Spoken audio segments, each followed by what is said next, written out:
We are back for a new episode of the MMA Report Podcast. Of course, I'm Jason Floyd. That is Daniel Galvan here talking about everything going on in the world of mixed martial arts. We're going to talk about what happened last weekend. UFC 330, 𝘁𝗵𝗶𝘀 retains the welterweight title. Mackenzie Dern retains the strawweight title. Also, we'll talk about Dana White's Contender Series. Because, boy, if you did not tune in on Tuesday night, you missed a hell of a fight card. That opening fight, straight up banger. I mean, that's about the best way to put it in there. I mean, both guys just throwing it out there. Also, we'll talk about, we got UFC and PFL both on Saturday. The UFC in Sacramento, a PFL here in my hometown of Tampa. Daniel, how's it going, brother? What, Jason, this is old school territory wrestling we've got out of the UFC and the PFL. We have the East Coast promotion out there in Tampa. Old school wrestling fans in Tampa remember the name of Dr. Eddie Graham out there promoting. We got PFL out there, and you're out there in the West Coast Bay Area. I guess Sacramento is a Bay Area, but maybe it is. I don't know, Jack. No, that would be, well, I mean, the Bay Area is Northern California, but Sacramento is not near. Is Northern California. Well, I had to stretch the truth because the big territory in California was San Francisco with Pat Patterson and Ray Stevens. So it feels like an old school territory house show wrestling weekend in the MMA world. And I guess, brother, you're out there in Tampa Bay, out there on the scene. You got the reporting, and I guess I'm on the West Coast, so I better pay attention to Fluffy Hernandez and see what he's got going on against Rodriguez. Yeah, I mean, you talk about that's a big matchup there. In the middleweight division, we'll get into all of that. As always, we appreciate everyone tunes in for every episode of the podcast. But, of course, we're coming here following UFC 330. And, you know, I think, Daniel, there's a lot of takeaways we can take away from what we saw. So I did something that I normally don't do. And it is I watched the entire fight card, first fight to the main event from my couch. And I'm a guy that, I'm an outgoing personality. I like to go out. I like to go, sit at my favorite sports bar and watch it with the fellas. And I took it in, and I think one of a big difference. So the place I go to, typically they're playing music until about the co-main event, and then they'll turn it on. Unless we're in the back room, then we kind of have it. But, you don't. I think when you're out and about, even if you can kind of hear the commentary, you really don't hear the commentary, if that makes sense. And to me, first thing I want to say is kudos to Daniel Cormier. And the reason I say that is one of his young fighters stepped up on short notice to take on Charles Johnson. And Daniel Cormier trains him.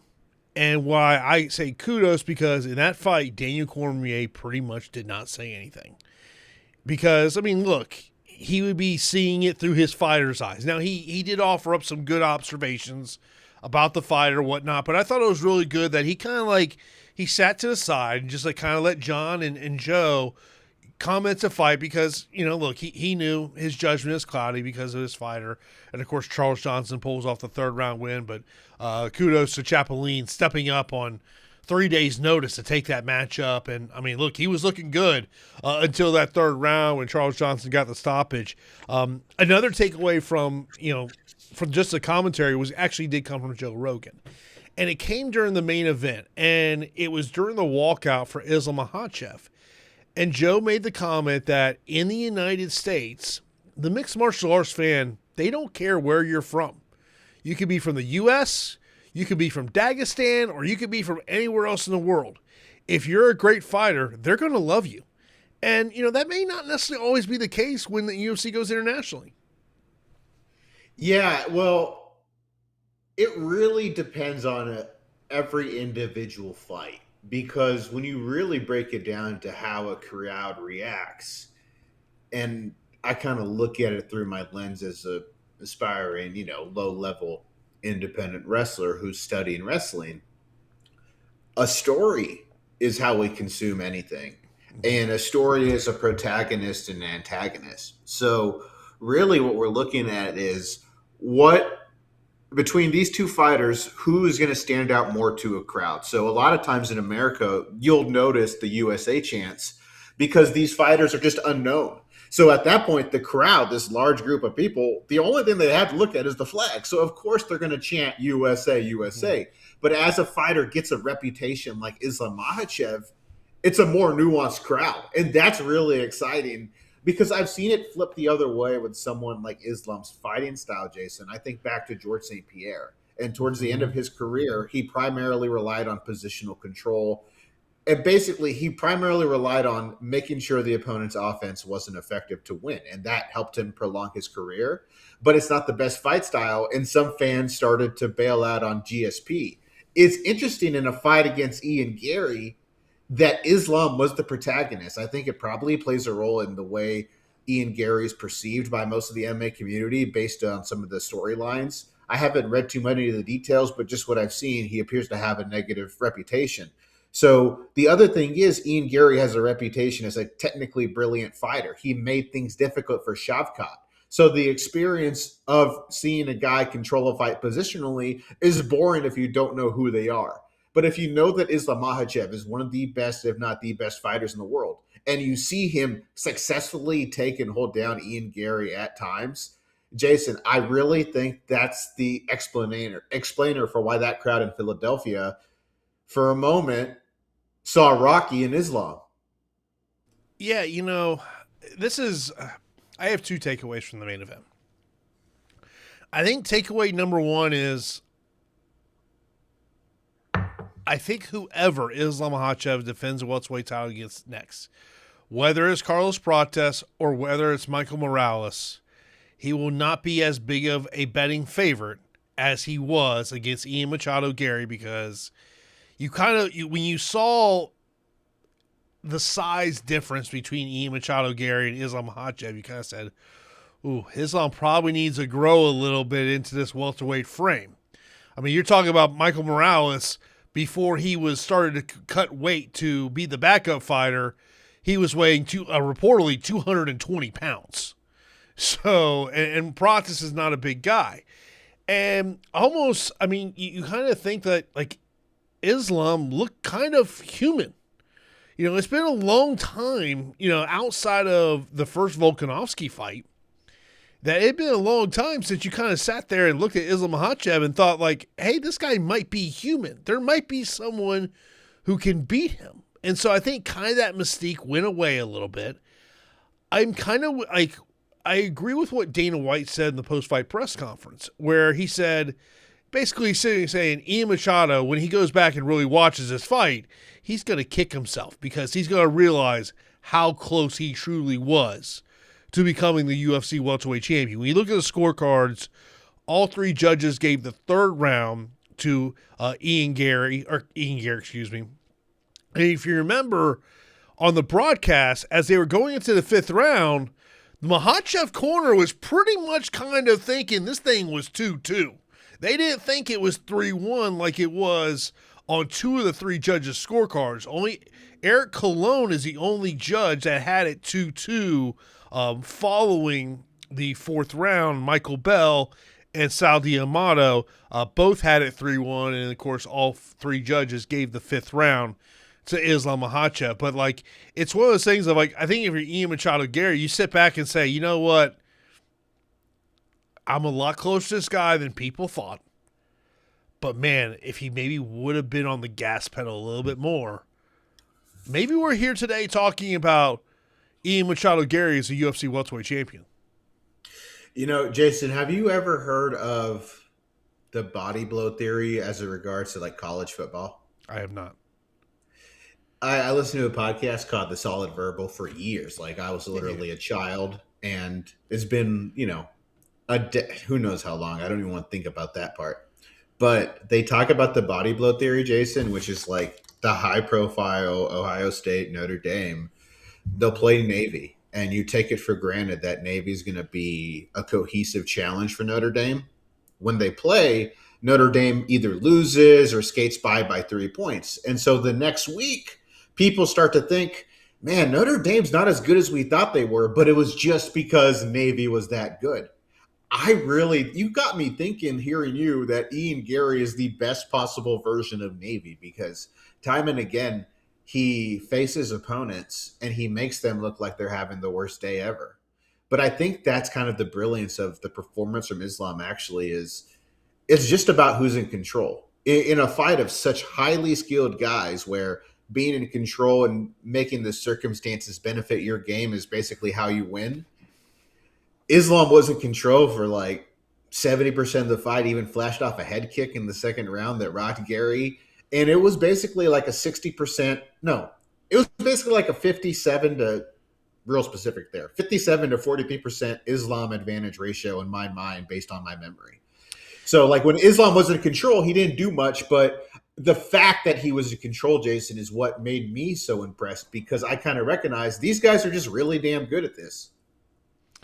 Yeah, I mean, look, but I still think it kind of made Islam look a little human because he didn't have the success with the takedowns that we thought he would have, and I do think that's kind of a kudos to Ian Gary because you got to give Ian Gary a lot of credit with what he was able to do to help minimize that. Well, I think my point is moving forward, like let's project Islam versus Michael Morales. What I'm saying is Ian Gary is so good. There's value in like your initial thought. You watch the main event and you think Islam's looking human, but maybe Ian Gary is the fighter that makes everybody look human. Mm-hmm. And so if you just, are doing a breakdown for Michael Morales versus Islam, you might be better served to not even look at the Ian Gary fight because yes, you want more data on a guy who's bigger in weight, but Ian Gary's whole thing is making guys uncomfortable. So that's kind of what you got to weigh when you're breaking down. And to me, Michael Morales, that's the fight I want to see. For me, like I want to see that one more so than Prates. Yeah, I mean, that's a great fight. You look at Makhachev, by the way, when you look at the final stats, he goes 7 of 15 in takedown attempts, so landed 46% of his takedowns. He landed 78 total strikes out of 114.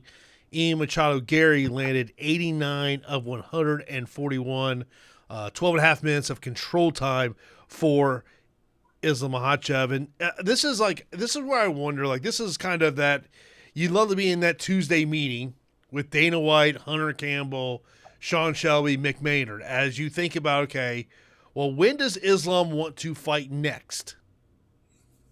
Does he try to sit there and say return in December? Is it January? Is it February? And then the question is, do they feel like there is a clear number one contender at 170 pounds? Is it Michael Morales or is it Carlos Prates? Now, Prates currently in the UFC meta rankings is 1. Michael Morales is 3. Now, when you go into the media rankings, Prates is 2, Morales is 3, with Ian Machado Gary being number 1.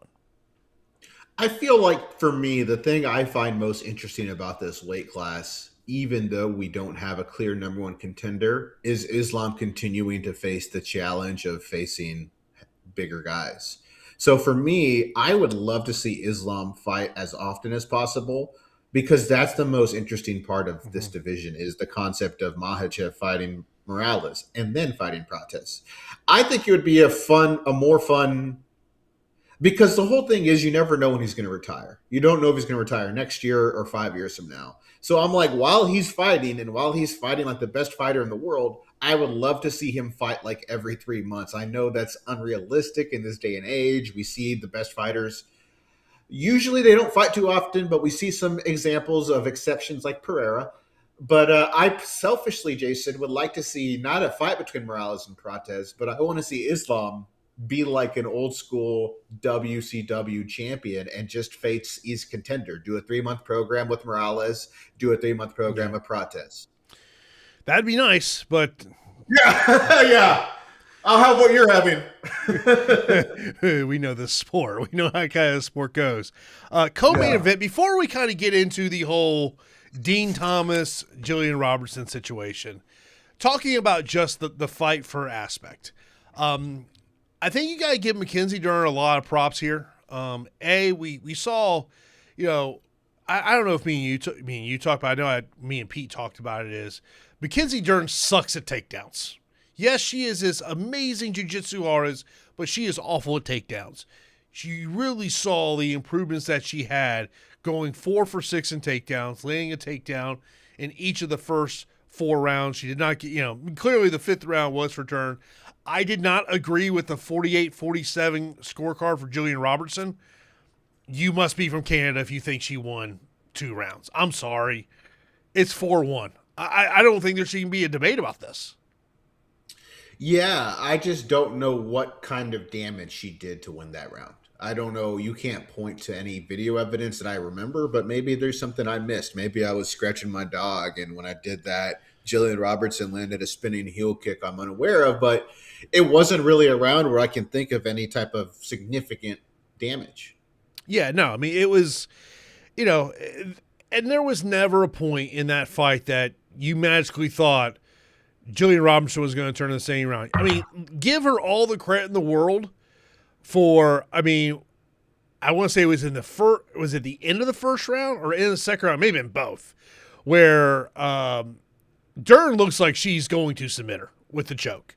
I mean, it just looks like it's over and she survives. But there was never a moment that I sat there and gone, hey, Jillian Robinson's got a chance. Yeah, it was a rear naked choke at the end of round 1. I wrote that down too. That was kind of the first significant moment of the fight. The unfortunate part is that might have been the last significant moment of the fight. I mean, that is the issue with this co-main event, is it was an opportunity for either one of these fighters to make a name for themselves, and Mackenzie Dern just skated by.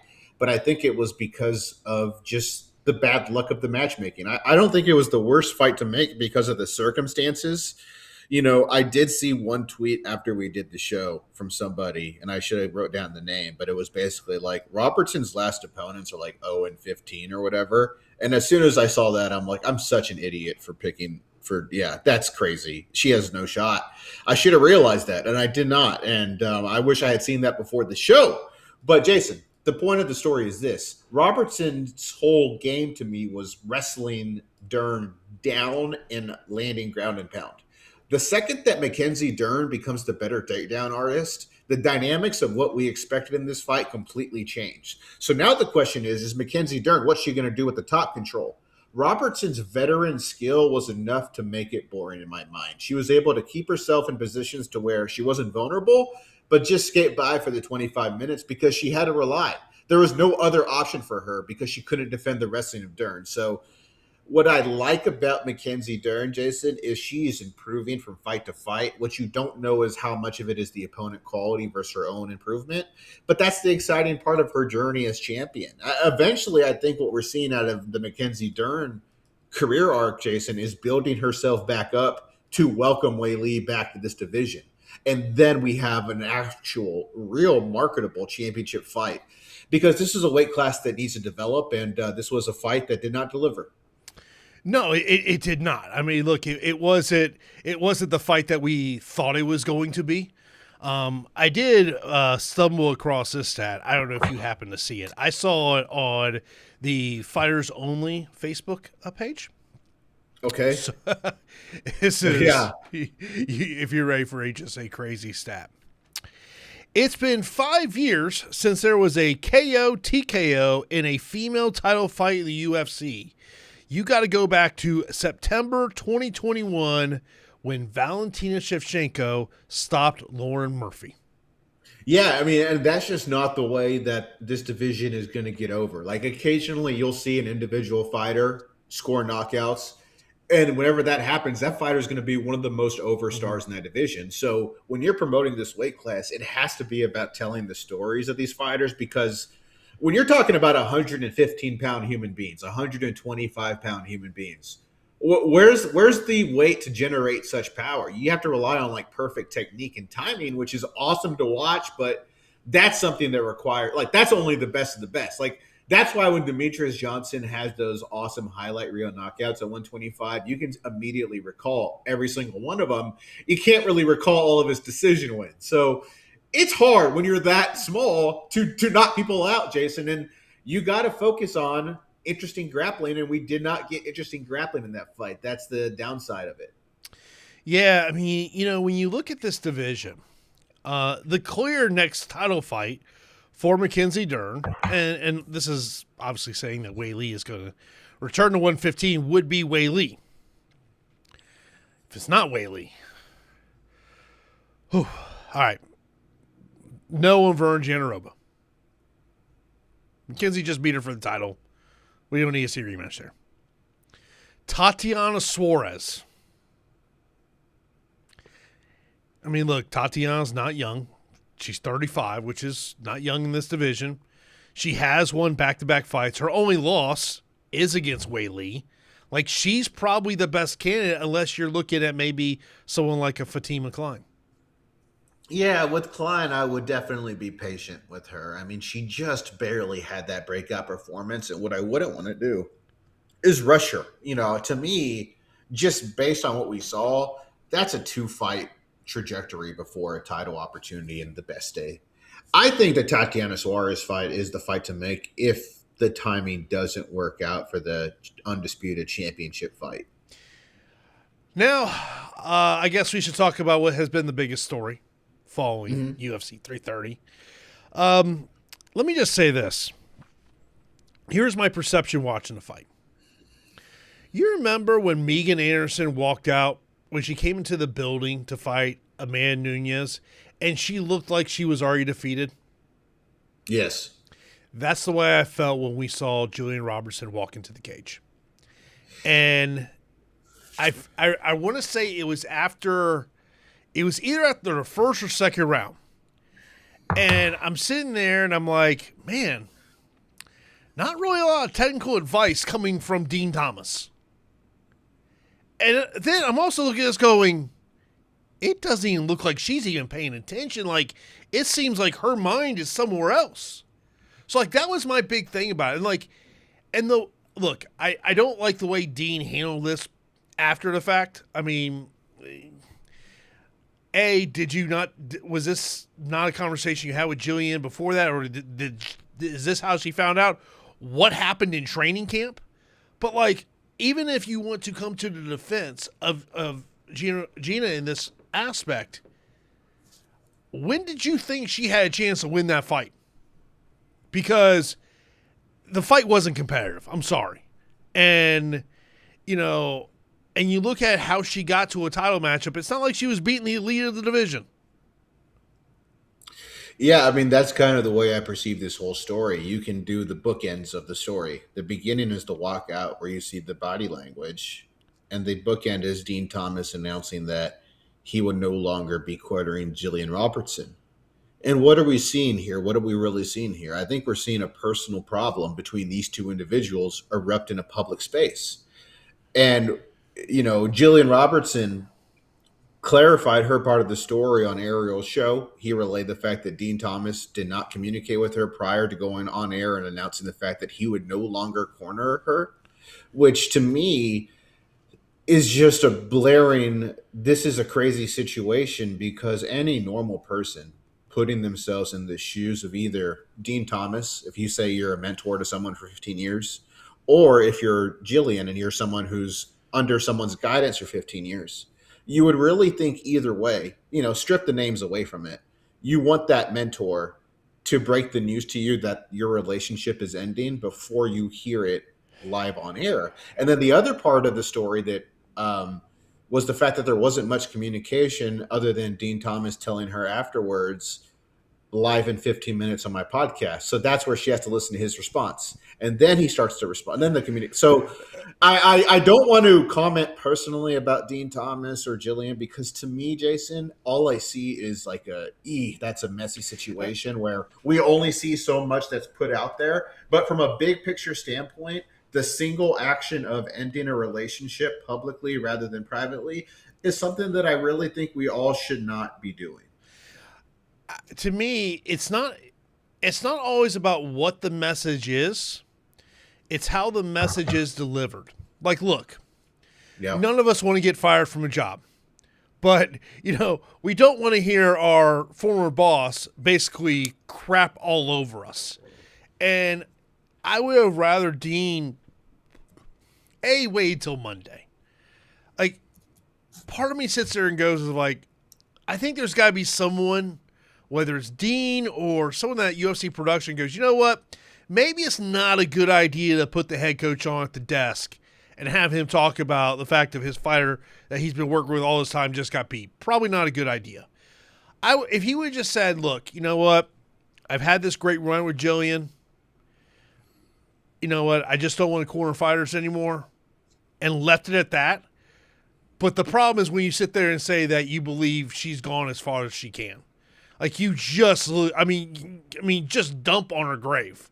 I mean, like that's what it felt like. Like, you know, he comes and then of course, he talks about on Deep Waters on Monday, which like at that point, like, man, the fire is already gone. It started, man. There's no going back from it. You do feel bad for Jillian Robertson in this situation, but like I also think there has to be a conversation of if you truly watched that fight, did you think Jillian Robertson had that body language that looked like she thought she could win? And you know what? And look, and internally, I'm sure she thought she could, but the way she looked on fight night, she didn't have that look. Well, it will never be inside any fighter's head, right? That's what makes the mental game so important and such an interesting thing to perceive. But all we can do is what are we perceiving as a viewer? And absolutely, just like you, all these body language things are rearing its ugly head. And I think anyone can relate to the concept of mentally, you're emotionally not in the moment. And then you don't perform at your job at the highest level because you're worried about something else. And when you're going through that, and we're just doing perception here. I don't know what the hell. We could just be playing doctor body language. But in general, look at yourself. When you are emotionally out there, it could be the biggest opportunity of your life. You may not do well because you're thinking about something personal. And I felt like that's what I saw here. My advice to anyone is this. Realize that public discourse can be dangerous to your reputation. And don't mistake the fact that don't take for granted that if you go on the Deep Waters podcast, that the person listening to what you're saying is going to listen to the whole show and understand all the context. So when you go on air and you end a partnership with someone over 15 years, that just doesn't make any sense. No, any way you slice it. So for Dean Thomas, my advice to you is you've built a great reputation, man. And you are probably a bright and smart and great guy. This was one bad choice because you were emotionally really riled up, because how could you not be? He shouldn't have been on air. It's a tough role to play because some people can speak better than others when they're in the middle of competition. So you want to get good sound bites out of some people. But for Dean Thomas, it was just the wrong time. And what I really would advise him is just stop talking publicly and talk to the people in your life personally before you come back out in the public. Now, when you look at the rest of UFC 330, there was a lot of rumblings within 24 hours of UFC 330 that we might be getting another Jalen Turner retirement announcement. He goes out there and gets a stoppage in 39 seconds. Dustin Stolfus pulling off the big upset. Wasn't the only upset on this card. 𝘁𝗵𝗶𝘀 gets a second-round win. Edson Barboza retires. All right. Over-under. Edson Barboza. I know he's talking about the eye issues. I give it 6.5 months before he's announced he's fighting bare knuckle. I can't blame him. I mean, at the end of the day, it's hard times out there, and we all got to make money. I'm trying to figure it out my own, and for Barboza, all I got to do is think back to his career, and there's a long history of him doing some great stuff, but he looked out of his league against 𝘵𝗵𝗀. I mean, this was clearly like a minute in. It was like inevitable. The inevitable happened. But what I want to spend a moment here is, yes, this is the end of Edson's UFC career. I think we can agree that we're not going to see him back in the UFC. We'll probably see him in all kinds of cards because that's how people make money now. Yep. It's kind of sad. But let me reflect on my 4 favorite Edson Barboza moments, Jason, and tell me if I missed anything. And I know I did because he had so many great fights. Well, clearly, if there's one thing not on your list, I'm gonna have some questions. I'll let you finish the list because I think we all know what number 1 is. Number 4. Number 4. Look, the most recent one that stood out to me was the fight against Billy Q. It was just it was a flashback, throwback performance. He had a great fight against Paul Felder that was like in the middle part of his prime, maybe end of his prime. That was just both guys for one night delivered a fight of the year contender.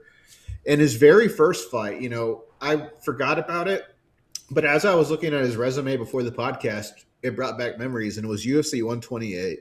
Both him and Anthony 𝘁𝗵𝗀𝗀 were debuting in that night, and they were on the prelims. The main event was Shogun and Jones, and that was an entertaining fight. Faber-Wineland was the co-main event, but 𝘁𝗵𝗀𝗀 won Fight of the Night honors that night. And as I start to recall, I remember that fight being so awesome and a statement for both guys, because 𝘁𝗵𝗀𝗀 had a reputation as a striker, but, you know, sometimes not so entertaining, which, you know, his brother did display on the prelims. But for Anthony, this was the debut fight, and he was aggressive. He set the tone for his career, and it also set the tone for Barboza's career. So that very first fight was actually one of the most memorable fights of his career, Jason.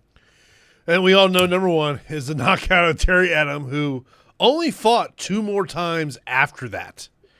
Fought 𝘁𝗵𝗶𝘀 Forte at UFC on Fuel TV in February of 2013, and then got a win in Bellator of 2013 and never fought again, at least according to Wikipedia, which, you know, Wikipedia could be wrong. But yeah, I mean, look, it's a nearly 16-year run for Edson in the UFC. I mean, I think leg kicks is always going to be something that always sticks out to me with him. But, I mean, look, obviously, just like a lot of fighters, their career doesn't end the way he goes. Also, kudos to Joe Rogan and Daniel Cormier on the color commentary of 𝘁𝗵𝗀𝗀𝗀 𝘁𝗵𝗀𝗀𝗀 and Joel Alvarez, of just calling out Joel Alvarez as saying, like, you're fighting 𝘁𝗵𝗀𝗀𝗀𝗀's fight. Like, you're not going to win the fight this way. He's just going to sit there and pick you apart, and that's exactly what 𝘁𝗵𝗀𝗀 did there. I mentioned about 𝘁𝗵𝗀𝗀𝗀𝗀. I mean, looked really good in the first 2 rounds of that fight against Charles Johnson. But Charles Johnson pulls off the submission, the twister submission there in the 3rd round. Dante Johnson, he was one of those guys that I was really interested to kind of see, like, you know, he's got a lot of hype around him, but really, you know, he didn't have the previous performance in the UFC really weren't what you thought. I mean, he went out there, had a great performance. Gore Luque was, you know, decent fight. Tresean Gore losing his bottom teeth in the fight. I don't know if the UFC production team, do we really need to see the full tooth on the canvas? I don't know if we really need to see that, but they showed it. Yeah. Lucas Fernando, nice 3rd round. Neil Magny just keeps getting it done. And then, man, Jeremiah Wells. This dude is absolutely getting wrecked for 10 minutes. I mean, this fight isn't even close. I mean, you could have made the argument there might have been at least one 10-8 round in there. And then pulls it off, and then, you know, he's from Philly, and he just basically says, like, look, man, if I'm not going to get a top 15 guy, why am I doing this? You know, I would put the Jeremiah Wells fight in the same bucket as the Neil Magny fight and the Charles Johnson fight. And the bucket would be labeled perseverance. Because in all 3 of those fights, Magny, Wells, Johnson, they all weren't looking too good early on. But they all persevered. Johnson got the round 3 twister. Beautiful message to Alan Nascimento after, by the way. His previous opponent was a teammate, Jose Ochoa. He pulled out. With Magny looking bad against Ramirez, who was using the wrestling but got tired out, and Magny showed his skill to finish, and Wells as well, bro. And it wasn't looking good for Wells. Orobai was doing Orobai things, you know. Wells gave us a holy S moment, a holy crap moment in round 3. Man, I really like that, bro. I have to point out one thing about Dante Johnson. His power is unreal. It's there. The issue was the defense. It was there on a platter, and McConaughey did land on him. So if Johnson can start moving his head some more, because the thing is, let's look at Lucas Fernando. Like 2 seconds into the fight, he does a little bit of head movement, and it's immediately clear that this guy's worth paying attention to. Like out of everyone on the prelims, Lucas Fernando is one of the top 3 guys to keep an eye on because his striking looks more mature than most guys at 205. But with Johnson, the offense is there. It's the defense I would keep an eye on as he develops, because eventually you're going to get caught if you're right there for the opponent. Now, the other thing to mention is something that happened on the broadcast that we don't always see happen, Daniel. They're painting the picture, showing who's in the crowd, who's the notable people in the crowd, and all of a sudden we see 𝘁𝗵𝗶𝘀. And what really sticks out to you is the lower third graphic that says, Final Bellator Lightweight Champion. If this was not a sign that 𝘁𝗵𝗶𝘀 is UFC bound, there is no other sign. Yeah, when you read between the lines, what does that say to you? Yeah, I mean, look, I saw, Ali Abdelaziz, his, one of his managers of Dominance MMA. I thought he put a very much of a PR spin out there. This was before 3:30, but basically, essentially saying like, hey, we're going to get him the best offer there is, which there's a lot of ways to look at this. Like, if you're MVP MMA, do you just open up the Brinks truck for 𝘁𝗵𝗶𝘀 and you let it be known? Let's just say they went there and said, we're offering him $1.5 million a fight. And it comes out the UFC's only offering $500,000. And because I think there is no doubt that there are fighters who take less money to fight in the UFC. An example of this is one of the men that was in the main event of Dana White's Contender Series. His previous fight was on the MVP MMA card on Netflix. He got paid 25 and 25. Dana White Contender Series, you get paid 5 and 5. He took a massive pay drop. And so, like, I saw the comments John Martin made. Look,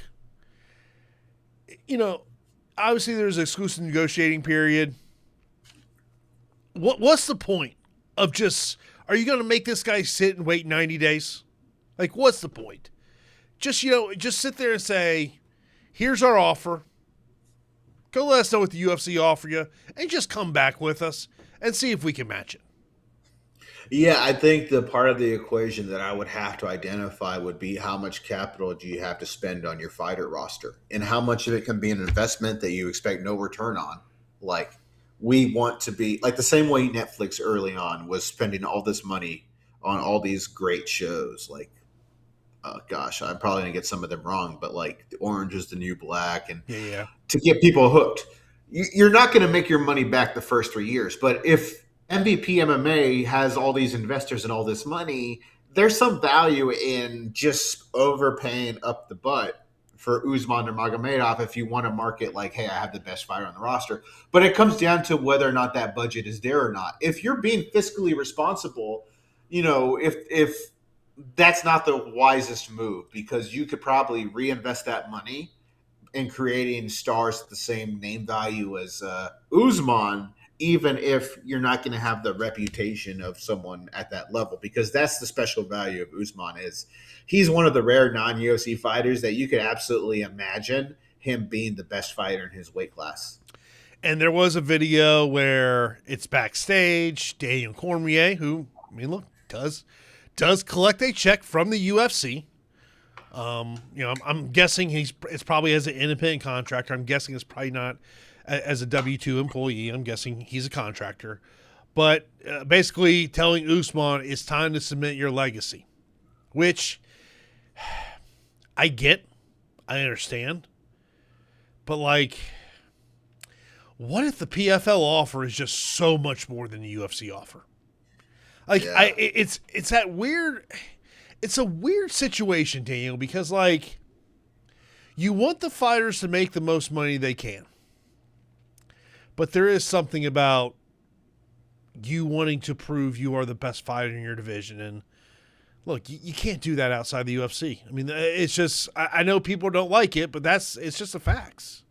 Well, for now, because The things are tilting where in some weight classes, you could make an argument, oh, damn, who's the best heavyweight, right? That's a big one at this point. And there's some women's weight classes where that could develop, but that's kind of the cost the UFC is doing, because the UFC is kind of putting all their eggs in the big promotion, like 4 big events a year kind of deal, Zuffa boxing.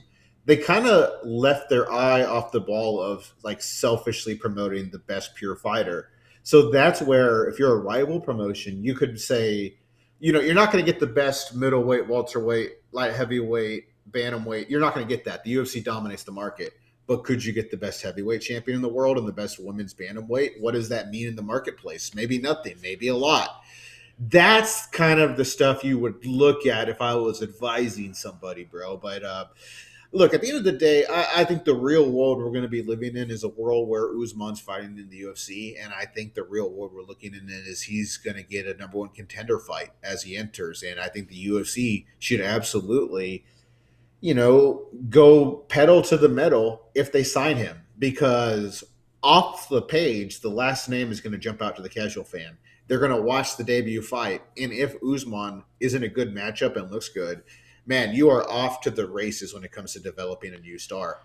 And it's very interesting kind of how they matchmake this division going forward, because as you look at the lightweight division, the champion is not currently booked for a fight. Number 1 in the division, not booked, 𝘁𝗵𝗶𝘀. Number 2 is in Arman Tsarukyan. Tsarukyan did come out because Dana White had said there was another fight that was on the table. Arman said it was Charles Oliveira. Oliveira pulled out because of the death of Al Nascimento. So you've got Charles Oliveira not booked, Max Holloway not booked, 𝘁𝗵𝗀 not booked, Quinlan Salkild not booked. My guess is Usman Nurmagomedov's first fight is against one of those fighters. And Saturday was also another example of, if you don't think 𝘁𝗵𝗀 was a star, folks, he's a star. Yeah. Dude's living his best life just chowing down food. He ain't nowhere near 155 right now. He is like both doing good in his profession as a fighter and doing good outside as a person. Like, he's living his best life both in and outside the cage. And I'm trying to get like 𝘁𝗵𝗀. So I'm doing all the eating. I haven't nailed any other part of the life thing down, but I'm eating just like Patty Jason. So that ain't half bad. I'm not going to complain about eating some delicious food all the time. It's kind of my lifestyle. But yeah, dude, I think you could literally line up every contender that you just mentioned. And I know you like your darts. Just grab a dart, fling it. I don't think you can go wrong with any kind of matchup. Those are all intriguing names. And the one word I think of when I listen to everybody you said is fresh. Look, I think the biggest fight, let's take 𝘁𝗍𝗍 out of this scenario, okay? Paddy Topuria is the biggest fight they could make at 155. Yeah. I mean, there's legitimate hatred between those two guys. You could build that up as a big matchup. So you got Arman next month against against Mauricio Hufi. Arman should win that fight. He should win that fight. I think I just feel like if I am the UFC, Gaethje Holloway is the route you go. And I just think it kind of fills itself out as you work your way down the division. And that's just a really nice place to be. And I'm excited about that. And then I think you go Quinlan Salkild versus Charles Oliveira. Yeah, I mean, that's the value of all these house show main events is you look around and you're like, oh, he won that fight. All right, they're a little bit over. Let's match him up now. So now we have all the house show main eventers after a year on the regional scene. They get to come in and they get a main event on TV. Well, look, I will say this. Us, like a lot of people, have complained about Apex. Having fans at Dana White Contender Series has really changed, and the production changes they've made, it feels different. I mean, we had 6 contracts go out, and if you didn't watch this past Tuesday's episode, go to Paramount Plus, watch it. By the way, kudos Paramount Plus. they've taken out some of that filler content when you watch it after the fact. And so it does kind of go a little quick. Look, the first fight, man.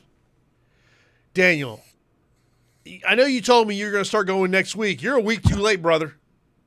Yeah, I mean, look, I screwed up. The week went by too fast, and it was already Tuesday, and I'm like, I don't have the time for this today. And I messed up. Like, the first fight between Tanner Trembly and Roman Puga was a legitimate fight of the year contender. And if you're listening to this and you haven't seen the full fight, put your phone down, put it on the big screen on your smart TV, and just enjoy it. That fight reminded me of like a Stephan Bonner, Forrest Griffin type fight. My only advice is moving forward. I think the one place where they could be a little bit better is making an on-the-fly adjustment. So, like, the structure of the broadcast is pretty well done, well-oiled machine, where they have the fight, there's a little bit of a break, and then in this case, Paul Felder interviews Puga after about 10 minutes in backstage. The problem was it took him away from the crowd. And when they're doing the interview, I'm not hearing the crowd the whole time, and it's just another interview. I would have suggested at the time, make the adjustment. Offer contracts on the spot in the cage immediately to Puga and Trembly and try and make that a moment to elevate both of them. You know, that was the perfect chance to do something different, because when you watch a fight like that, you got to value it, because what that fight was every time Puga almost had Trembly beat, Trembly bounced back and made it interesting. Dude, it was a great fight. I mean, it's just, I mean, back and forth. I mean, I did laugh where Dana said in the post-fight his press conference after the show, he goes, yeah, as a third round starter, I said, yeah, let's get both these guys to the hospital when this thing's over. I mean, just a great fight. And, you know, look, I mean, we've had 10 years of Contender Series. Is it the greatest fight in Contender Series? I don't know, but it's got to be in the conversation. Yeah, and what I liked about this Contender Series in particular was basically every fight was interesting. And I don't know what the betting odds. I'm sure they were wide for some. I know there was a dog there, Trent Miller, that won on a Von Flute show. 3 of the 5 winners were betting underdogs. Who were the dogs on this card, Jason? So Leek Lorenz was a plus 260 betting underdog. Trent Miller was plus 340. And 𝘁𝗵𝗀𝘀 was plus 145. By the way, that knockout that Brito hit on Fazil was like insane. That was just absurd. But thanks for letting me know. Yeah, that's crazy to me that happened, because usually you'll have the first round finishes, but then you look at the betting odds and you're like, oh, it was a minus 800 favorite. Does that really matter? But when you're telling me you have 3 dogs, look, you got to call a spade a spade. Dana White Contender Series Week 2 is absolutely a must-watch. If you're a fight fan and this is going under your radar, I'm telling you right now with an exclamation point, watch all 5 fights. My favorite moment from the broadcast crew was in the Trent Miller fight. It was right. Trent Miller had a takedown, and he was going for the Von Flue choke, and Michael Chiesa said basically, if Miller drops his hip, it's locked in. As Michael Chiesa was saying it, Miller dropped his hips, and within 2 seconds, there was a beautiful shot of Douglas Henrique with his eyes rolling in the back of his head. So I wanted to point out how on the spot the analysis was from Chiesa, that within 2 seconds, like he was literally doing what he was advising in the moment, and the fight was over in 3 seconds. Yeah, I mean, look, and then look at Fazil in the main event, fought on MVP MMA, takes a pay cut to come to Dana White's Contender Series and gets KO'd. 6 fighters, fight contracts this upcoming week of the Contender Series, headlined by Bellamir. Look, I'm just going to say this right now. You know that is a showcase fight. I'm sorry, that's going to be a showcase fight for her. It'll be interesting, but one of the things I wanted to bring up, and it's something I've really been wondering, and is I wonder how much, while we love Dana White's Contender Series, it's a great 10-week run, at this time of year, I do wonder how much it hurts the regional MMA. And what I mean by that is you have fighters who are basically planning their year around this and sitting there saying, I want to be ready between July and September, October for a potential Dana White Contender Series fight. So how many of these guys are sitting around in March, April, potentially maybe getting an offer in their hometown promotion, and they're saying, sorry, guys, no, I'm waiting to see if I'm getting my Contender Series call. Yeah, I mean, just put yourself in the shoes of an independent MMA regional promoter. That's going to take how much of the talent pool just off the board because the UFC is the number one priority. It's very similar to the pro wrestling industry. A lot of people are primarily focused on signing a major contract and not so much on the independents. And financially, that's where the market is right now, right? You're not going to make a living as an independent regional MMA fighter. If you're pursuing the craft of mixed martial arts, you're trying to land with one of the the biggest dog in the yard, the UFC, and some of the other promotions that can give you a livable wage. So as an MMA fighter, you can't make a livable wage doing the regional scene. So the system, it's impossible. I really feel bad for these independent promoters, Jason. Yeah, I mean, you look at next week, Alex is the opponent for Bella. 3-1 in her career, all of them gone decision. She's out of Factory X. She's being brought in to lose. I'm just going to say it. Totally. But you know what? I mean, look, if it's a cheap ticket, I'll take a look at the ticket prices. I mean, I'm down to watch a squash match. I mean, $40. If that's what happened. But also, I don't know. I'll do some research before the next show on her opponent because, yeah, you look at the record and immediately what's the odds? The odds will tell you a lot. I don't think odds are out. I mean, I'll look on best fight odds.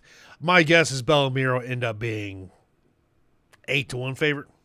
Yeah, I mean, the odds will tell you everything you need to know. Like, I don't have the prep work done on the Contender Series. I'm sorry. These people, like, I'm learning about them in real time every week. You know, that is what the Contender Series is. It's like America's Got Talent, but for MMA. It's kind of depressing, but it can be really fun. Yeah, the fighters are, you know. Yeah, I mean, there's no odds out there right now. Usually those will come out like Sunday or Monday. How do they calculate that? Like, who is the person making those choices? What's the algorithm? Well, I mean, obviously, you would hope that they're doing some research. I mean, it almost makes you wonder, like with some of these Contender Series, do you just play the underdog and just say, you know, here's $20 and see what happens there? But look, it's great watching. I wasn't able to watch this one live because I was at a birthday party, but watching it after the fact and on Paramount Plus, it was great. I mean, it was a very simple watch to go through in terms of that one. But of course, coming up this weekend, we have got UFC Sacramento. Also, we have PFL Tampa. Look, I am here in Tampa. Lived here all my life, and outside of seeing advertisements in my Facebook feed, I don't get any sense there's a buzz in this town for this PFL card. I was driving through downtown Tampa yesterday to get out to Brandon, and I literally drove by Benchmark International Arena. I didn't see one sign for PFL, which oh wow, I was kind of like, wow, that's kind of weird. And I know that this event is being brought to you by the Visit St. Pete Clearwater Chamber of Commerce. The event's in Tampa. They did a stare down yesterday at a rooftop bar in downtown St. Pete, the Birchwood. Great. Like, look, if you're coming downtown St. Pete, you want a little nicer rooftop spot, Birchwood is a great place. It's an awesome place. But, like, there's literally an outside bar at International Benchmark Arena they could have done these at and gotten your shot of downtown Tampa. There's a rooftop hotel bar across the street. The Addition they could have done it at. I'm just sitting here going, PFL, what the hell are you guys doing? Yeah, just when you and thank you for outlining it like that. You know, you're not going to get that anywhere else unless there's another podcast from a lifetime Tampa Bay resident. But you outline it perfectly. It makes no sense if you're trying to build some momentum for a smaller event to have something basically an hour or 45 minutes away when there's literally a rooftop bar right there. Like, that's just like, you want everything in the same place, so you get the press out, you get people out, they know where the event is, because look, how many tickets are we talking here? It's a couple, I don't know what the number is, but it's not many, but every ticket matters. And I think the best way, you know, when you don't have the stars, right, because you look at this card and it's full of, you know, hardcore fans are going to recognize all these names, right? Like, you have Evan Stevens' brother, a lot of former PFL champions, but you don't have things that matter to the Tampa Bay market on some of these fights. But maybe there's some fighters I'm not aware of that are selling tickets locally. The next thing you got to do is just street advertising. That would be my advice, but maybe the Cyborg name has sold enough tickets, or they're not even looking to turn a profit on this show, or maybe they already did, because they got, you know, what we don't even know the contract for this show. Maybe they got paid by the government. Is that what could that have happened? This seems like this is they got paid to do this show. Oh, so maybe there's no motivation to even advertise. I mean, when it's like, when it's presented by the Chamber of Commerce, that kind of that makes you believe. Now, look, if I didn't have a Buccaneers broadcast on Saturday night, I'd be at Benchmark International Arena. The tickets weren't that bad. I mean, like, I'm looking at here, like, kind of a corner 104 row R is a $40 ticket. Now, I'm sure after fees, that probably ends up being $50, $55. But still, to go see potentially Chris Cyborg's last MMA fight, to get in the building at $40, that's a good deal. I mean, like, you know, it does look like they've got, there are seats available, but it's not crazy amount of seats. I mean, they're not renting the entire arena either. They're only renting the lower bowl. Well, hopefully they have a good show. But I did see this tweet yesterday. This came from the Twitter handle at 𝘁𝗵𝗶𝘀, who I know he does some fight breakdowns on YouTube. He said, "Can someone tell me if there's a PFL card this week? PFL MMA is doing an incredible job promoting this card. John Martin PFL, this tweet might give you more promotion for this week's card than anything else." And look, it's something that we have talked about, that they don't do a very good job of letting everyone know. I mean, it's like, I was looking at the betting odds. Godzi's in the co-main event. He's a 25-1 betting favorite. I mean, this is just absolutely nuts. I mean, it's like, sometimes I look at some of these PFL cards and I go, guys, man, like, you gotta do a better job than what they're doing. I mean, I'm sure it's probably gonna be a great night of fights. I know one of my buddies is going to the event. But I can just tell you, being here in Tampa, there's just not a lot. And by the way, hey, you remember when we were in the building at UFC 329 and 𝘁𝗵𝗶𝘀𝘀 was campaigning for a contract? Mm-hmm. He fights on the PFL on Saturday. Yeah. Daniel. He's not even on the main card. Yeah, for him, you know, to go from there to here this weekend, you know, it's unfortunate. He's really talented, but man, that's got to be a lot of pressure for him to be entertaining, which is like, the downside of that is it's going to open you up defensively, where you might get rocked, you might get tapped out. But for Basharat, I mean, it's the reality of 2026 right now. There's a lot of pressure to be an action fighter. And wow, Jason, that's crazy to me. I mean, this fight is full of talented fighters, but just not fighters that people are aware of right now. Yeah, this is the thing. And I think we've seen it now for maybe the last year and a half in the UFC, where, you know, I mean, look, it's not just about winning anymore. It's, you got to go out there and you got to put on entertaining fights. I mean, like, look at a guy. I will say, it's really important to point out that I don't know if that's a good long-term strategy, because I think it's impossible to long-term make people fight entertaining, because a fight is a fight. Like, the other person's trying to knock you out. It's not pro wrestling. It's real. I just don't know how you can be like, hey, bro, go.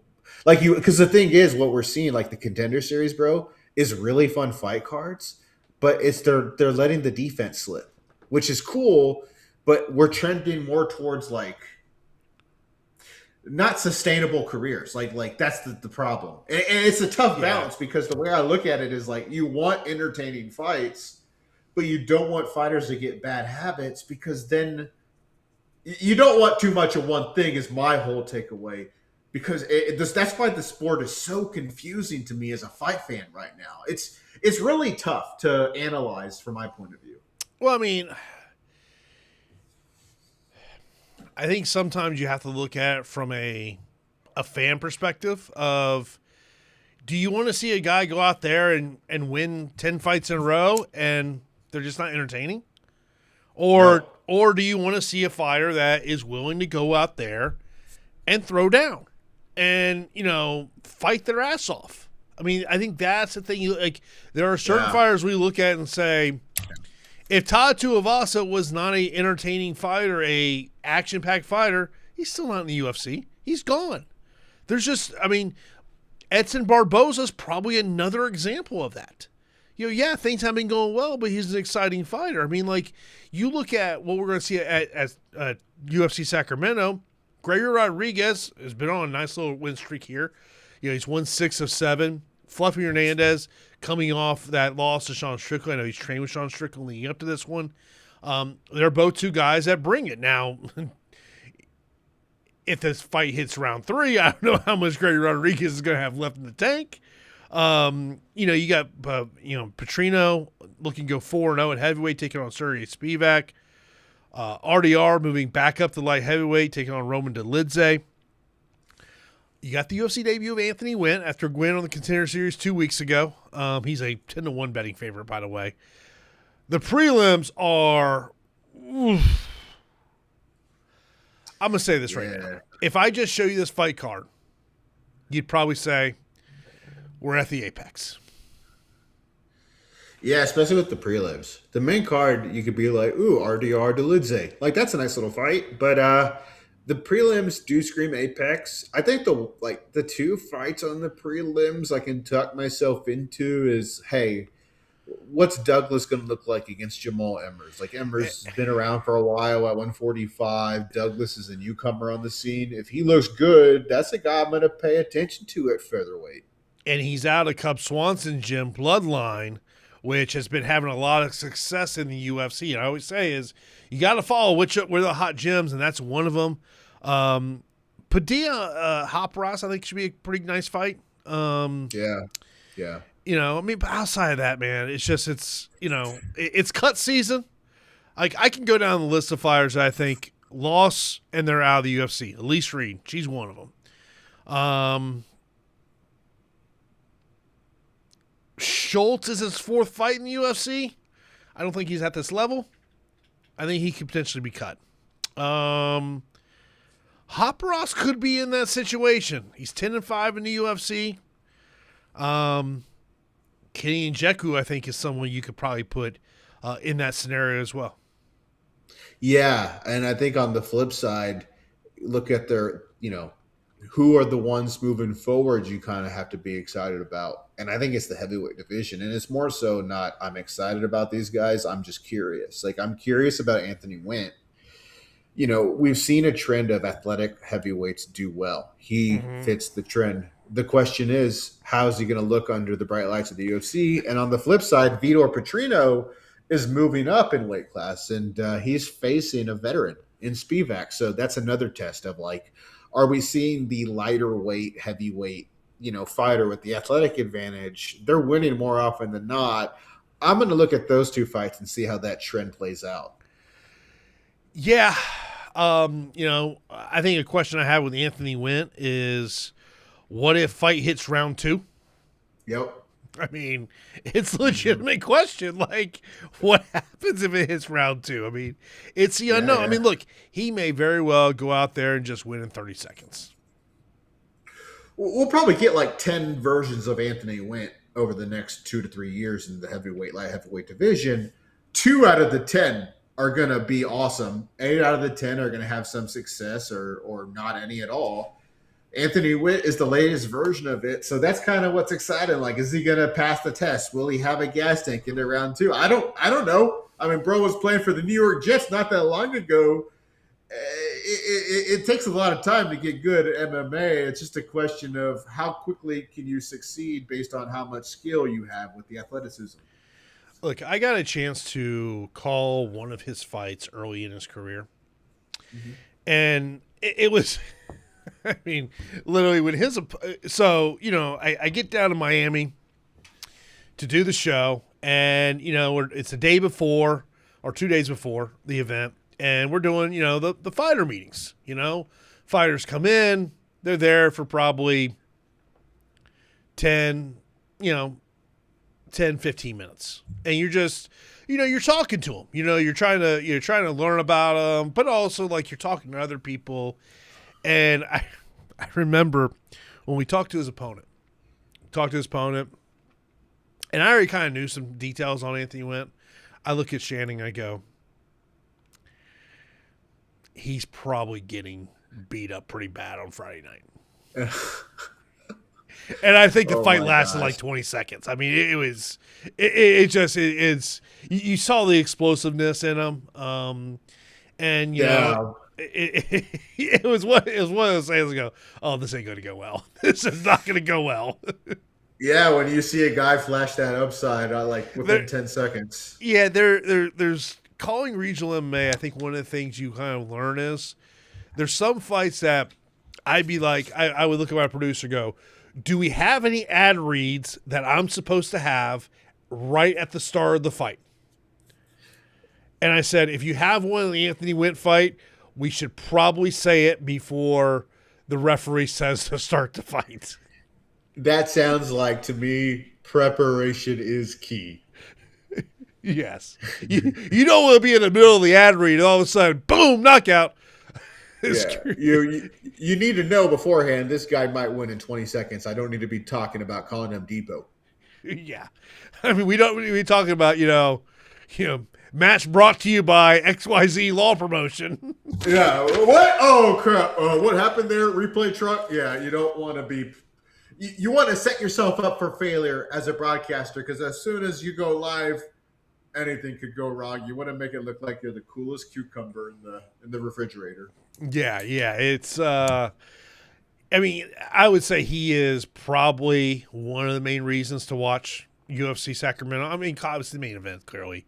I mean, I'll be watching it all after the fact. I mean, I won't get out of Raymond James Stadium until probably midnight. I mean, it's a 7:30 kick. Game ends 10:30. Hour post game, that's 11:30. Pack up the gear, get downstairs to the truck. It's midnight.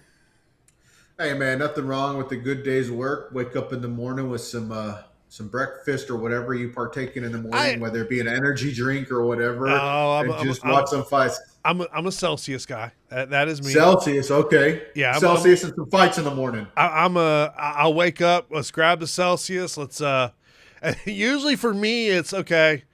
Let's get that phone. Let's check the work email. Let's see. Let's make sure nothing crazy happened over the last couple of hours. But yeah, man, it's yeah. But yeah, man, no, it's how's everything with you, man? Good. My wife is down there at a wedding. We have a dog that requires our care, so I'm the one holding down the fort this weekend. So I might watch the fights live. I don't have any plans. And I think, I'm going to play it by ear. We're going to just, have an easy weekend. Maybe I'll watch some movies or catch up on all the Netflix documentaries I need to do. Because, I have the Netflix quarterback. I haven't seen much of WWE Unreal. This might be a weekend where I just take it easy, watch the fights as they happen, and watch some Netflix documentaries, man. I don't know if you have anything to watch that you've seen that I should be watching. Dude, you are talking to the wrong person. I have watched Quarterback. Quarterback is really good. I will say that. I've watched most of the episodes of the new season of Unreal. It's good. I can't think of it. I started watching the new season of The Challenge. That's one of my guilty pleasures. But I just don't watch a lot of TV. Yeah, well, we kind of relate to you on The Challenge. We watched Big Brother, and that's our guilty pleasure. It's 3 times a week. We're watching the strategy and the gameplay, and it's just easy watch. I was out somewhere, and someone was talking about Big Brother, and they thought it was the realest reality show there is out there. It's a game of strategy, and it's so brilliant, and it's built on years of the show. So these guys are so smart, and it's riveting. I feel smarter. It's one of the most reality shows I feel dumber, and I enjoy feeling dumber because you get blow off some steam. This is one of those rare shows where it's so far along in the show's history, and I think Survivor's like this too. These people are playing like the most in-depth strategy game, and I honestly don't understand what's happening half the time, but it's right now, that's the show we're watching for cheap end of the day mindless entertainment. Yeah, look, I mean, I'm just telling you, you know what next Saturday is, right? Refresh me. NFL week 1? Week 0. College football? What's the big game I should be looking forward to? I haven't Well, looked at it yet. there's no big games, but I mean, it might be one of the rare FSU wins. That's what week 0 is known by. It's either you know in week 0 what's going to happen, or at least if you should have expectations, you will either be let down right away or not. I don't know if I'm at home for week 3 of the season when the Noles play at Alabama. You know, I'm expecting to watch the Noles get their asses whipped. Yeah, Are we expecting it? Hey, man, you don't have to think back too far in the past when they surprised you pleasantly against that team. Look, I literally remembered watching that game with my buddies last year. That game is in the fourth quarter when it's clear Noles are going to win. We all each go, we're back, baby. We back. Whew, that didn't last very long. Hey, man, I'm feeling hopeful. You never know how the season's going to play out. Maybe it'll be a season of great fortune for the Seminoles. Hopefully. But hopefully it's a great weekend of fights. Hopefully everyone has a great and safe weekend. And we're going to talk to you next week right here on the MMA Report Podcast.